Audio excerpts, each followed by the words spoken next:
Greetings and peace. I would like to start this with Bismillah ar-Rahman ar-Rahim, in the name of Allah, the Beneficent, the Most Merciful, and Assalamu alaikum wa rahmatullahi wa barakatuhu. Peace be with you and yours. The presentation that I would like to cover today is my in-depth analysis and book review of the book Secrets of the Real Black Lodge Revealed from Alan H. Greenfield. This is an amazing book, and I was able to learn a lot from this.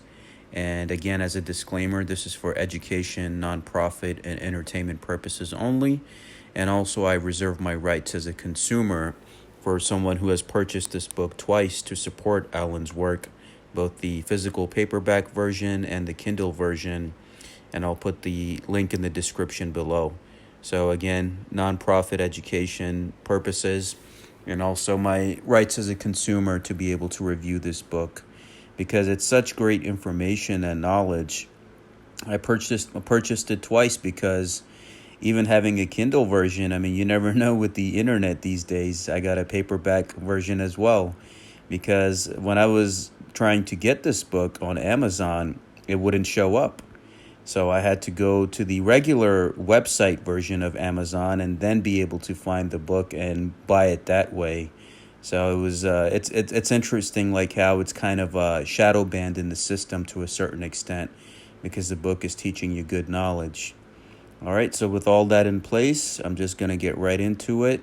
I'll talk a little bit about Alan, who he is, and then I'll jump straight into the book and what I learned from it from my own personal in-depth analysis. And I'll put the link in the description below where you can buy this book and support Alan's work, so it's not hard for you to find it. All right, so Alan H. Greenfield, also known as Tau Sir Hasirim, is an American occultist, ceremonial magician, ufologist, writer, and Gnostic bishop.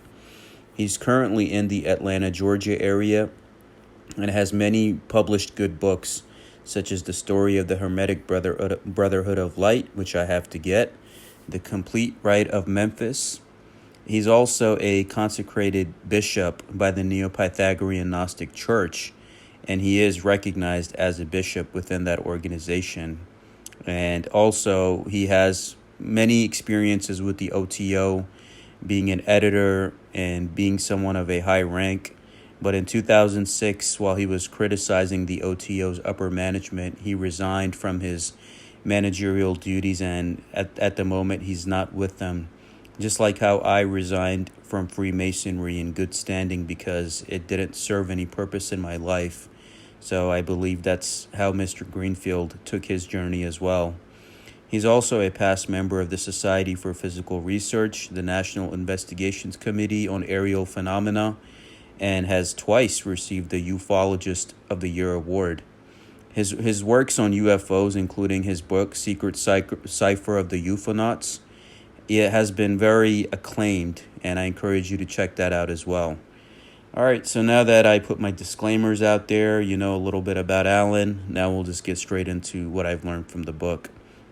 So the Black Lodge is a mysterious and secretive group in magic with a primary objective of control, oppression, and dominance. And I also learned that the book Moonchild by Aleister Crowley also gives you a good idea of this, and it provides detailed insight into the Black Lodge's battle with the White Lodge and their quest for power and control. Black Lodge adepts seek to bend all to their will, pushing boundaries to control everything around them, leading to self-destruction. And the Black Lodge's dark quest for power is a destructive force that consumes the adept in their pursuit for dominance.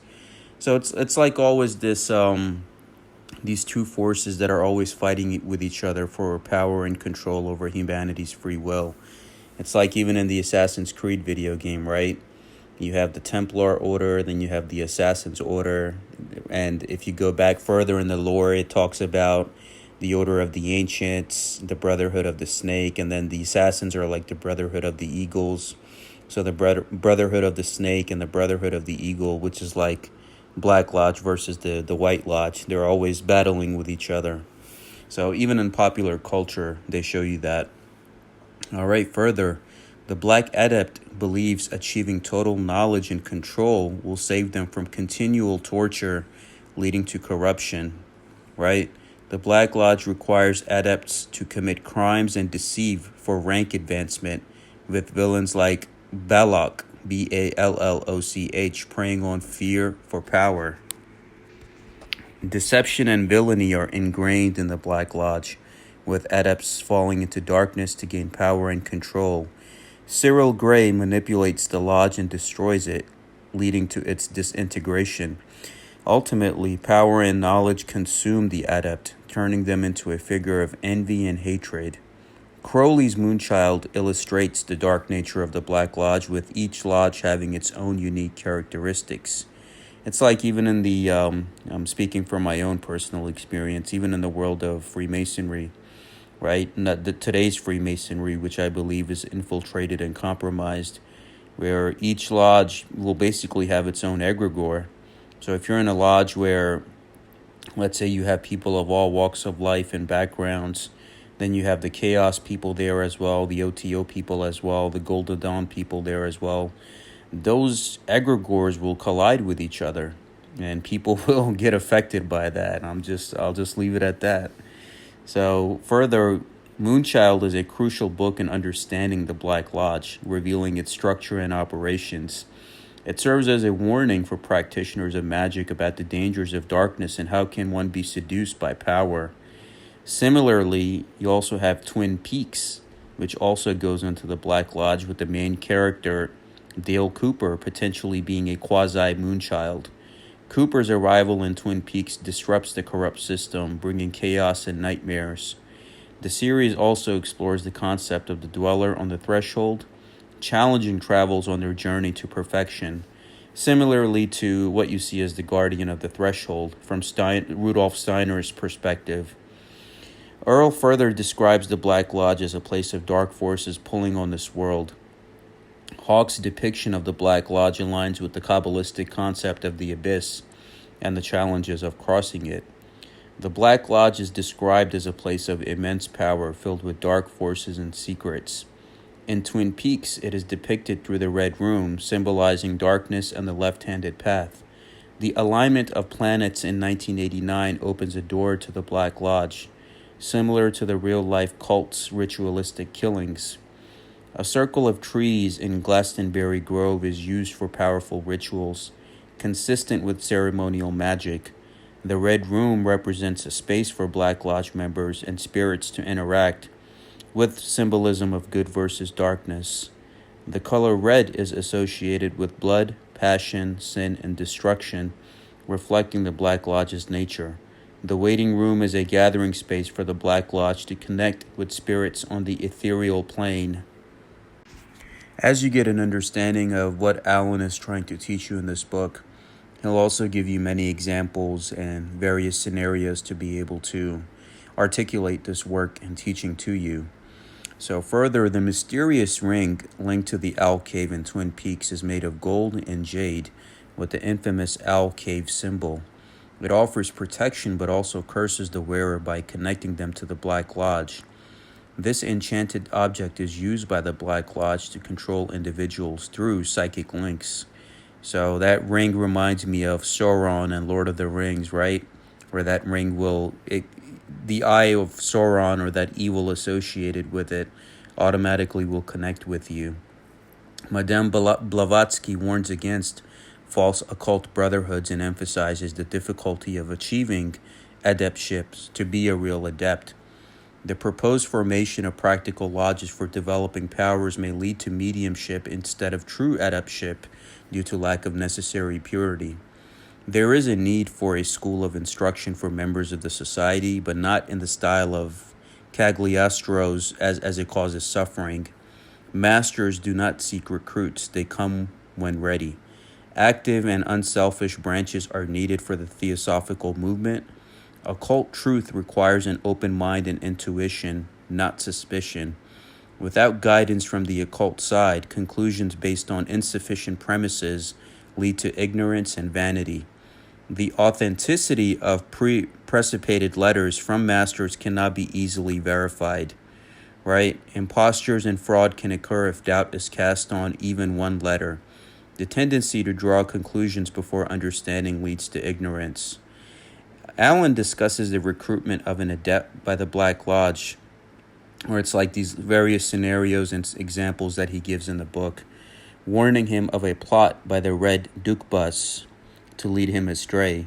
The adept is taken to a secret initiation chamber where he confidently asserts his desire for knowledge and power to help others. The masked figures question his motives, but he remains steadfast in his determination to seek the unknown depths of the soul and spirit. The book describes a man's journey towards spiritual enlightenment and the trials he faces to prove his worthiness. He is warned of the dangers and obstacles that come with evolving higher faculties and powers.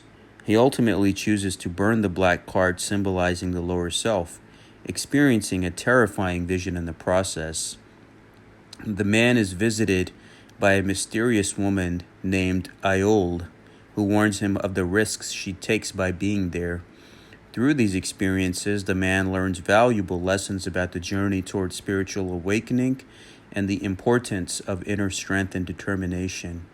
That burning of the card reminds me of from what I've learned from the mafioso ritual, where you're basically a made man, right? They burn the card of the saint, and if you remember from The Sopranos, when Christopher burns his card, he's shown a crow in that message, which will symbolize that he would eventually die in the future. A woman warns a man of danger from a cult offering help, but he is determined to face it alone. A mysterious figure arrives, escorting the man away, potentially into danger.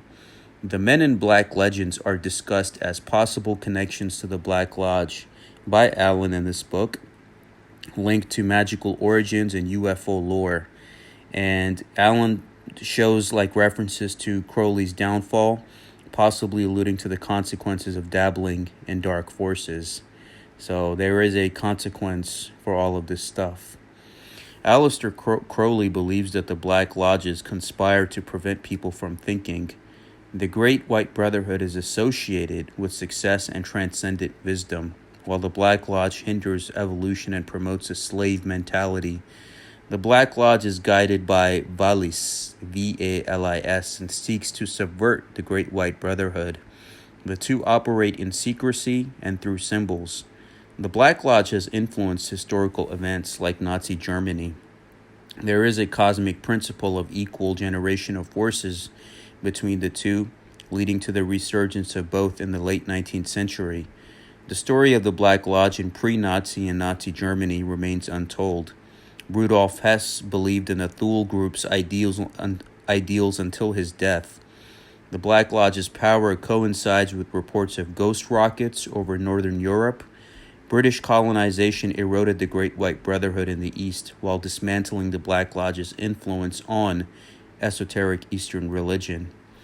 In the 19th and early 20th century, remnants of the Great White Brotherhood were found in Tibet, surviving alongside dark lodges, until Chinese occupation led many to India. The destruction of ancient Black Lodges in Tibet in the 1950s led to survivors spreading in the West and setting up operations.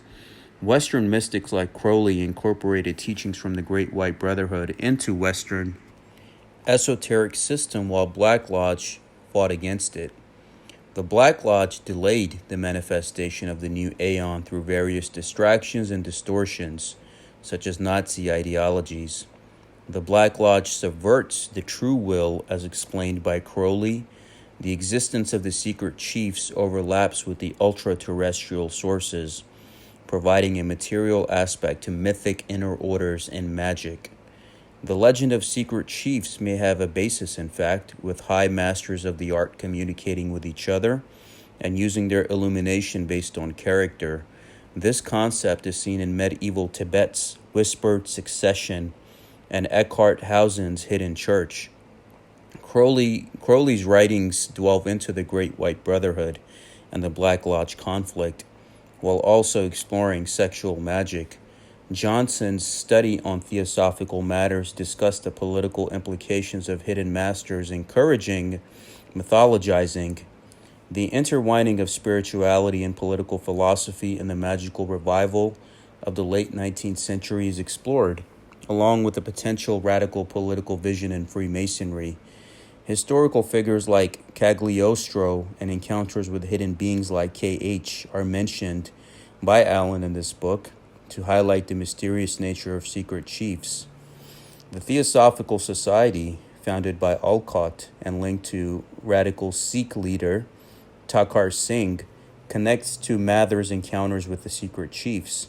Mathers claimed contact with adepts as described in UFO encounters. Crowley and Israel Regardie, discussed delusion and deception related to secret chiefs. Steger compares UFO and magical mythos connecting to George King's Aetherius Society. Research on Black Lodge activities reveals link to Maury Island incident and Agartha. Chrisman's encounter with OSS, now CIA, in Burma lead to discovery of Agartha, a hidden city in the cave. Chrisman's findings in Agartha are so disturbing that he convinces Captain Cannon to accompany him back to the cave. Chrisman was arrested by OSS men for psychiatric evaluation, but convinced them to explore a cave where he claimed to have encountered Japanese ordnance. He later sent a letter to the Amazing Stories detailing his experiences, including a mysterious encounter in a cave. Chrisman, recruited by the CIA after the war, was involved in a clearance project in Puget Sound that led to Maury Island affair in 1947. The incident involved a donut-shaped aircraft and strange occurrences, sparking interest from Kenneth Arnold. Harold A. Dahl witnessed strange aircraft hovering above or over Puget Sound, dropping metal debris. Fred L. Chrisman investigated the incident with the FBI and Air Force. The story had elements of conspiracy involving the Men in Black and CIA contacts. J. Edgar Hoover and Clyde Tolson discussed the case and suspected it may be a secret military project. The Air Force confirmed the incident. 2 investigators collect UFO materials, crash and die, witnesses threatened by Men in Black. Shaver's Underworld Stories debunk Adamski's peaceful aliens. Hunrath and Wilkinson received letter from Adamski to join Space Brothers. Wilkinson and Hunrath consider joining an interplanetary venture out west, but worry about family and Shaver's dark warnings. They plan to create an energy gun like Dr. Reich's to hedge bets against both friendly aliens and dark forces. Hunrath leads to Palomar Gardens, but a rift forms between him, Adamski, and the FBI after a misunderstanding involving the energy gun. Hunrath, Baker, and Williamson leave for LA, where they experiment with telepathic communication with friendly aliens. Wilkinson joins them and they plan to meet the Mazarians in a hidden spacecraft, believing they are ready for any challenges that lie ahead. In the California desert, members of the OTO Lodge and future Scientology leaders opened a portal to bring the goddess Babylon into reality. They believed they were possessed by extraterrestrial entities and took on new names. Hunrath and Wilkinson tinkered with radio gear, receiving a message to meet aliens in the Mojave Desert. They disappeared after renting a plane to meet the saucers. Barker, a UFO enthusiast, received a warning call for Hunrath from an alien voice. Hunrath accused Barker of being a part of an FBI plot to undermine his project. The incident led to the formation of the George Adamski Foundation. Adamski accused Hunrath, Baker, and Williamson of trying to steal from him, causing a rift among the group.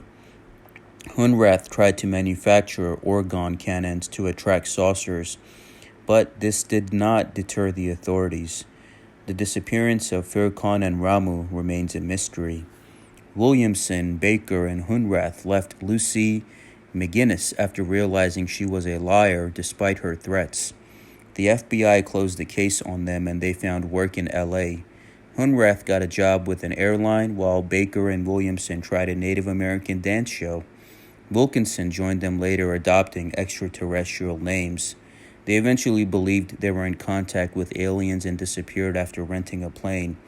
Baker married Irma, left ufology, and Williamson continued his experiments and wrote a book before dying in 1986. The Black Lodge belief system, including solar religion and the control of the masses, is explored. through radio show and historical references by Allen in this book. The symbol of providence symbolizes watchfulness of a supreme being, showering knowledge and illumination. So he's talking about the eye of providence here and how it shows knowledge and illumination and a being that's always watching you. One of the 99 names of Allah, Al-Basir. The moon represents the darker side of nature and occultic beliefs. Sirius is seen as a true power in the sky, while Saturn is an inhibitor and linked to chaos. Jupiter represents the king of the gods and the council of nine. Numerology is used by the Black Lodge for encoding purposes. Number system is a key element in their communicating and timing of rituals. Understanding the Black Lodge's number system is crucial in deciphering their messages and actions. December 17th holds significance in Saturnalia and magical activities.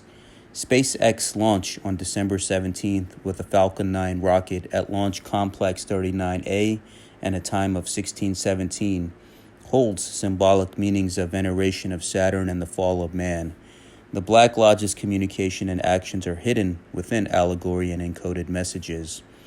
The Black Lodges uses numerology, especially prime numbers, to plan events and rituals, with each number having a specific meaning related to their belief system.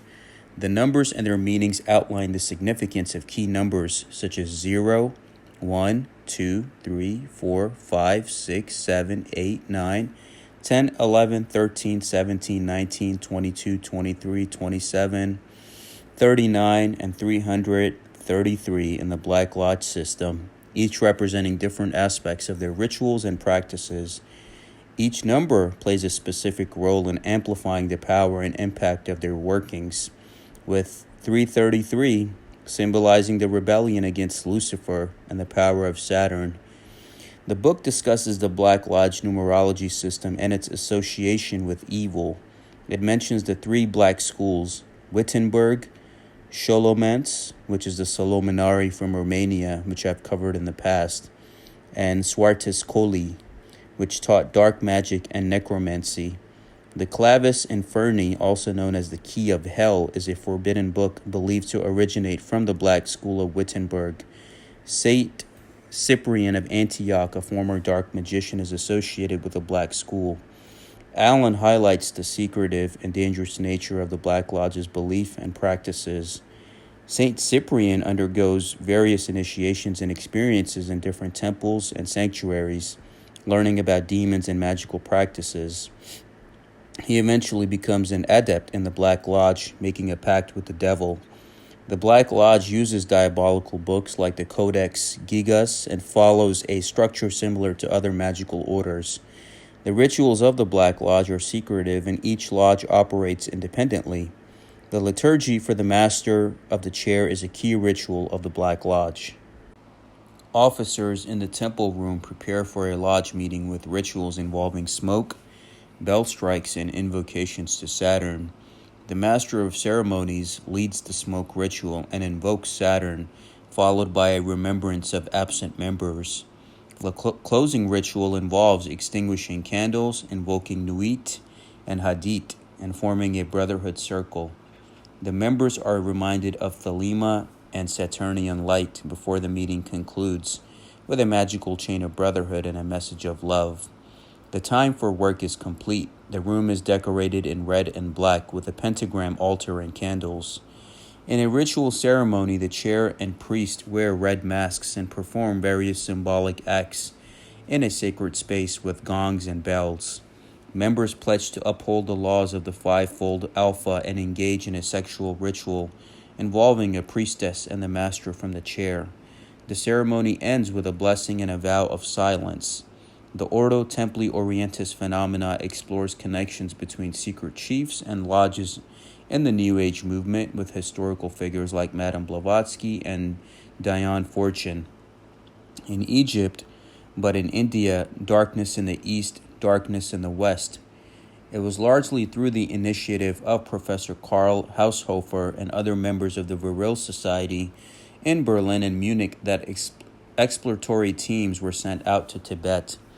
The succession of German expeditions to Tibet from 1926 to 1942 sought to establish contact with the cave communities and persuade them to enlist the aid of Luciferic and Ahrimanic powers in the furtherance of the Nazi cause and in the projected mutation which would herald the new race of Superman. Pelly, a former screenwriter and founder of the Silver Legion, receives an urgent telegram from Anne Urbach, or Urba, a representative of the German Aryan Research Group, and Enerbe, Ahnenerbe.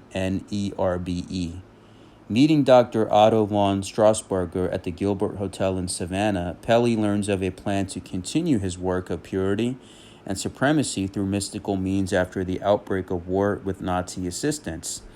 The torch passes.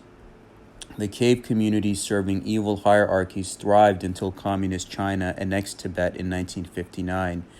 The sudden eclipse of these demonic mystery centers occurred when soldiers under Mao massacred the adepts. Trevor Ravenscroft, The Encounters with the Mutants. Ballard was the reincarnation of George Washington and aspired to occupy the White House and bring a new government to America. The story of Church Universal and Triumphant, known initially as Summit Lighthouse, with Mark Prophet and Elizabeth Clare Prophet as leaders, revolves around their belief in channeling messages from ascended masters and their apocalyptic predictions. Mark focused on fighting communism and believed in an elite capitalist communist conspiracy. Elizabeth, after Mark's death, predicted a nuclear war and led the community to build bomb shelters in Montana in 1990. Despite the failed apocalypse, Elizabeth continued to lead the church until her retirement due to Alzheimer's. The organization, rooted in pseudo-fascist occultism, persists with diminished membership, a result of their deceptive communication with the Black Lodge instead of the actual secret chiefs. Allen, in this book, discusses the fraudulent communications influenced by the Black Lodge, including telepathic messages from beings like Ashtar, received by individuals such as George Van Tassel. Ashtar warned about nuclear weapons and claimed to report directly to Jesus. Van Tassel's associate, Robert Short, founded Ashtar Command, followed by others hearing from Ashtar. Ashtar, depicted as both male and female in ancient cultures, was seen as potentially demonic. The book also touches on the Nazi occult connections and Madame Blavatsky's racist beliefs, as well as the Sirius cult connected to Mount Palomar Observatory, suggesting a Black Lodge influence. The Palomar telescope's first target was Hubble's Variable Nebula in the Monoceros constellation, symbolizing the power in phallic energy. Downard believed the telescope was constructed to view Sirius, but there may be a larger agenda at play. George Ellery Hale was a man driven by immense passion and energy, diagnosed with hypomania in today's terms. His obsession with building powerful telescopes led to the construction of some of the world's most powerful instruments. Hale's connection to an elf advisor, as claimed by Richard Preston, adds an intriguing layer to his work in solar astronomy.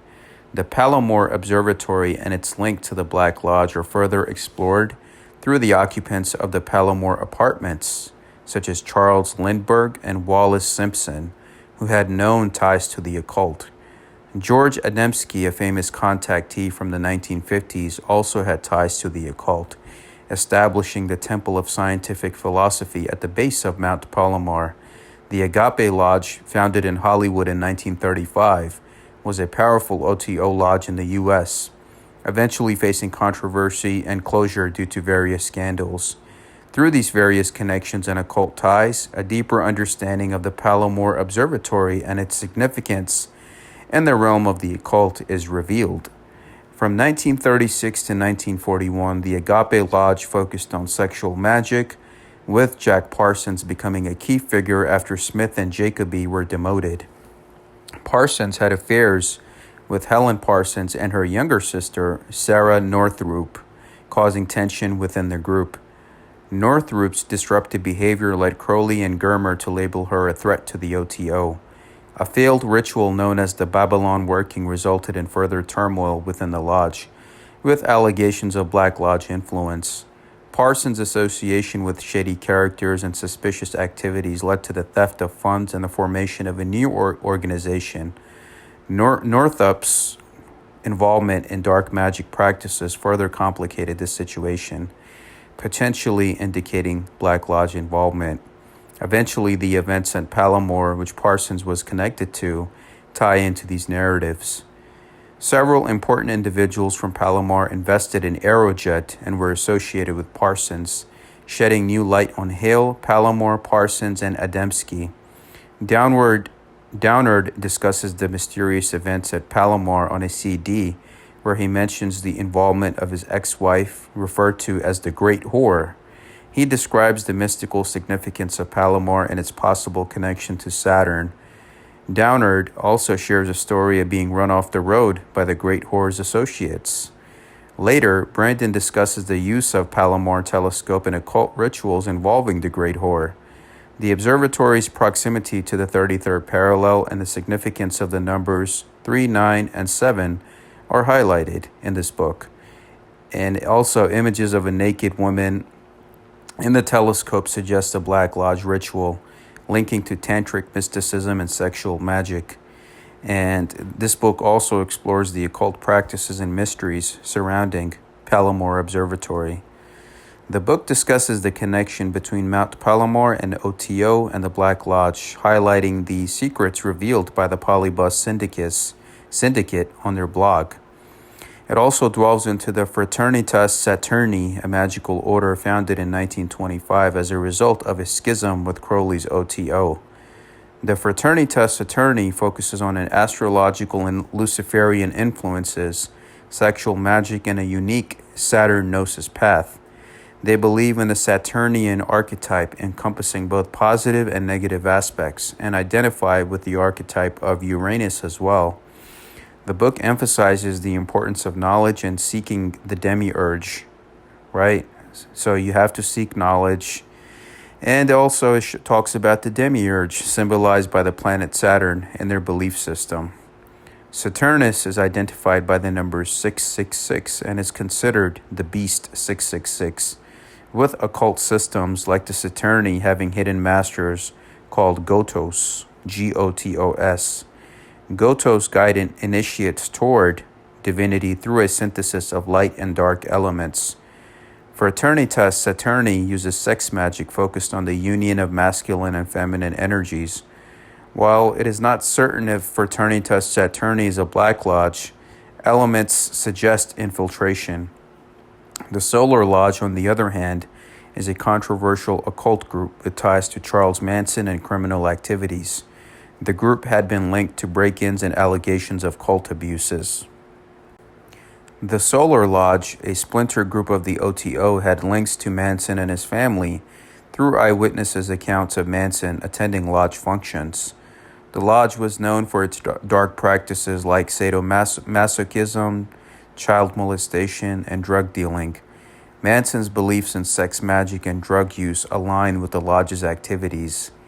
There are also connections between Manson's family members, like Tex Watson and Bobby Biosolil, to the lodge.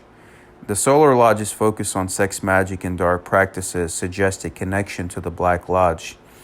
The book also discusses the Thule Society, a German occult group that influenced the Nazis and focused on Aryan origins. The Vril Society, a secret occult group in Germany, was believed to harness Vril energy for power. Both societies had connections to the Nazis and their occult practices. The Thule Society, originally the German Norden, had members like Dietrich Eckart, Jan Hanussen, and Hermann Göring, who played prominent roles in Nazi Germany. The Thule Society, a powerful core group including Karl Haushofer, Rudolf Hess, Heinrich Himmler, and Alfred Rosenberg, influenced Nazi ideology. They supported occult initiatives such as the Hexen Sonderkommando, studying witchcraft in the Hexen group and using occult practices in warfare. The NRB, the AHNENERBE, and NNRB A research group led by Himmler sought to prove Aryan superiority through global expeditions.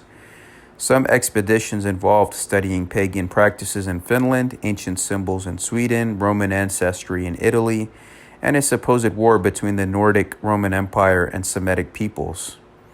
They also explored Antarctica for archaeological finds and the lost continent of Atlantis, contributing to the Nazi Antarctic survival mythos that they're still there.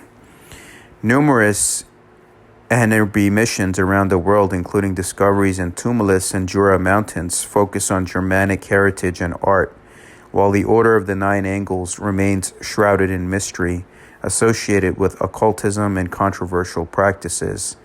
The Order of the Nine Angles emphasizes personal transformation through challenging paths, with rituals and beliefs drawing from various sources. Allegations of extremism and criminal activities surround the Order of Nine Angles, leading to scrutiny and criticism, and highlighting the enigmatic nature of the organization within the Black Lodge, of how all of this is connected with that one grand scheme. The Black Lodge's influence and presence are complex and pervasive, urging individuals to be vigilant and counteract negative influences with positive actions. And this is the core teaching of what Alan Greenfield is telling you here. He's not only educating you about these people, but he's also telling you that you must be a positive force in the world. So anywhere where you see evil and negativity, counteract it through your good presence in the world. Volunteer at a shelter, go feed the homeless. If you have a power to uplift someone and do something, do it. And that is the only way we can counteract this evil, especially in these times that we are living in today, where Alan being a Jewish man and myself being a Muslim, I can appreciate and honor his work and encourage others to support his work, and why we need to be there to uplift one another. So again, this is an in-depth analysis of this book from my perspective under entertainment and nonprofit and education purposes. Also under consumer rights, since I purchased this book twice. I encourage you to do the same with the link in the description below. Alan also has these two websites, which is like a gematria type calculator from his book, from his original book back in 1994 on the UFOs. So the first website is thesecretcipher.com. I'll put the link in the description below. And the second is lexicon.thesecretcipher.com. So these are like gematria type calculators that you can explore. But yes, it's all about love and uplifting one another. We're all walking each other home and owe this love and light to one another. And please support Alan's work and just teach people about love in this age of chaos. Thank you so much. Assalamu alaikum wa rahmatullahi wa barakatuhu. Thank you.